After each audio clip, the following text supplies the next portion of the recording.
श्री गुरुदेव भगवान की जय। श्रीमद् भगवद गीता के 11वें अध्याय में श्री भगवान अर्जुन को निमित्त बनाकर बड़ी कृपा पूर्वक सभी को विश्व रूप का दर्शन दे रहे हैं, परंतु ये दर्शन हर एक कोई नहीं कर पाता। बड़ा कोई भाग्यशाली ही यह दर्शन कर सकता है। दिव्य दृष्टि पाकर अर्जुन जैसा दर्शन करते हैं, वैसे ही उनकी स्तुति प्रणाम और बार बार उनकी भगवत भावना से उनका हृदय का भाव प्रकट हो रहा है। आपका विकराल रूप में इतना भयंकर मुख, दाढ़ें, अनेक पेट, बाहु, पद आदि देखकर सारे लोक में व्यथित सब हो रहा है। कैसी अनुभूति हो रही है अर्जुन को। आगे भी 24वें श्लोक में वर्णन करते हैं। नभस्पशं दीप्तमनेक वर्णम व्याप्ताननं दीप्ति विशाल नेत्रम दृष्ट्वा हि त्वां प्रविथितान्तरात्मा धृतिं न विन्दामि समं च विस्मय। यह देख ऐसा रूप मैं मन में हरे घबरा रहा, नहीं धैर्य धर पाता, न भगवान शांति भी मैं पा रहा। डाढ़े भयंकर देख पड़ता, मुख महा विकराल है, मानो धधकती है प्रलय पावक प्रचंड विशाल है।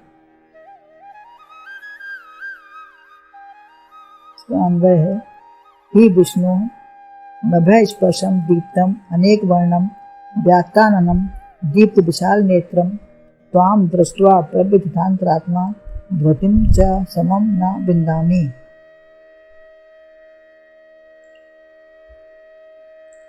हे प्रभु, आपके आकाश को स्पर्श करने वाले अनेक वर्ण वाले तेजस्वी फैले हुए मुख वाले बड़े बड़े प्रकाशित नेत्र वाले ऐसे आपको देखकर बहुत ही घबराया हुआ मैं धैर्य और शांति को प्राप्त नहीं कर रहा हूँ। ऐसी घबराहट क्यों हो रही है? स्वयं विष्णु भी कहते हैं, वे बेष्टित हैं जो सबको लपेट कर बैठा है, जिससे सब लिपटे हैं।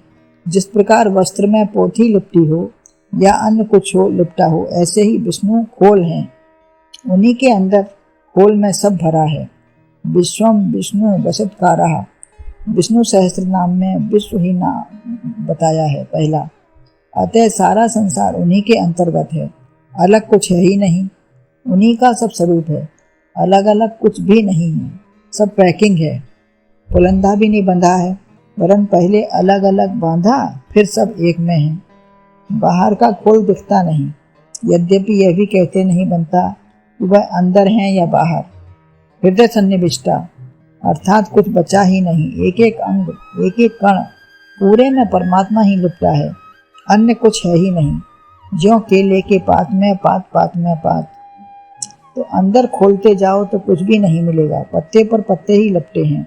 खोल हटाते गए तो परमात्मा के सिवा कुछ निकला ही नहीं। वही विश्व है, वही आते आविष्टित है। मत्तः परतरम नान्यत् 7वें अध्याय में कहा। और मई सर्मृदम प्रोतम सूत्रे मणगणाएव, तो वही गुड़िया, दाना, सूत्र, मणि सब कुछ वही है। इतना विशाल विराट रूप है कि देखने पर आकाश को छूने वाला दिखता है। अर्थात कहीं ऊंचा पहाड़ देखा तो लगा कि आकाश को छू रहा है, और कहीं इतना विशाल सागर लहराता है मानो जो आकाश को ही, वो भी आकाश को ही छू रहा है। अर्थात दोनों जुड़ गए। आकाश इतना ऊंचा है, अनंत है, कोई अवकाश की न बन पावे। जहाँ जहाँ दृष्टि जाती है आगे नहीं बढ़ पाती, तो लौटकर केवल नीलिमा ही कहते हैं और कुछ नहीं। कोई विशाल रूप देखा तो उसके मस्तक या और छोर तक दृष्टि नहीं जाती, तो लगता है मानो वह आकाश को छू रहा है। आकाश में स्पर्श गुण है ही नहीं, यह वायु में है। आकाश तो पोल है, वहाँ कोई गुण है नहीं। आकाश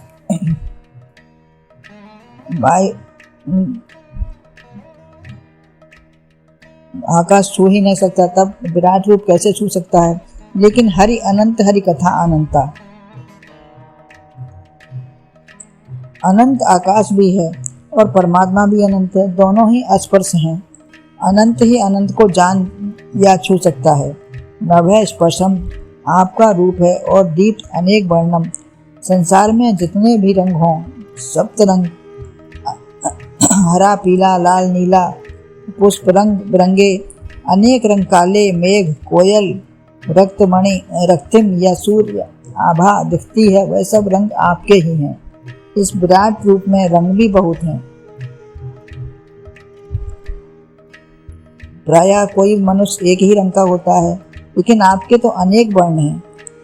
आपके चेहरे में हर जगह आपके रंग ही रंग भरे, अतः सभी रंग आपसे ही प्रकट हैं और आप में ही समा गए हैं। जो आप में ही मैं देख रहा हूँ, उनकी चमक भी बड़ी निराली है। कहीं पर्वत, हीरे, जवाहरात, कोई वस्तु, बच्चा या सूर्य, चंद्रमा, जो भी चमक दिखती है वह सब परमात्मा की ही है। सभी रंगों में चमक आपकी है। व्याप्ताननम, जरा सा कोई पशु मुंह फैलाकर दौड़े तो भय लगता है, लेकिन इस मुख की उपमा ही नहीं है। ऐसा लगता है मानो सारे विश्व को निगल जाएगा। दृष्टा करालानी, दाढ़ें दांत बड़े भयानक हैं। अग्नि की किरणें निकल रही हैं, जिह्वा लपलपा रही है। ऐसा कंदरा जैसा मुख जिसमें से सर्प या सिंह झांक रहा हो। आप ये झांकी देखिए किस तरीके से वर्णन हुआ है। सर्प या सिंह जैसे कहीं कंदरा में से झांक रहा हो तो कैसा लगेगा।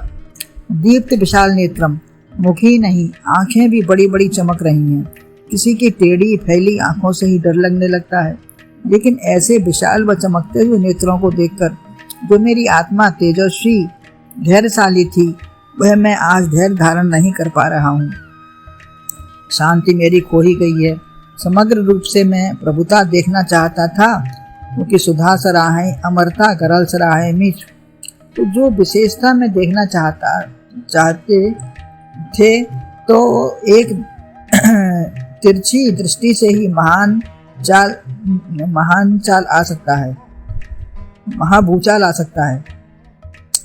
जो इतनी विशेषता दिख रही है, तो एक तिरछी दृष्टि ही भगवान करेंगे तो महाभूचाल आ सकता है। ऐसी दृष्टि से भ्रकुटी विलास सृष्टि लय हुई कहा भी है।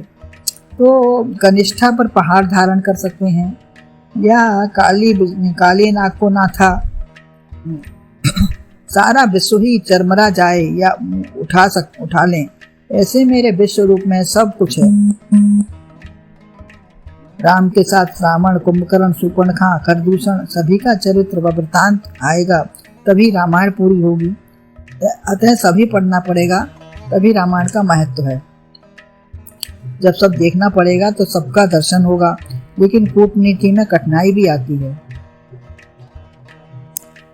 संसार में भी, रिश्तों में, देखी व्यवहार में, यद्यपि नंद को कहा जाता, नंद है आनंदमयी, लेकिन द्वेष से सास व ननद, बहू या भाभी के आने से प्रेम में द्वेष करने लगते हैं।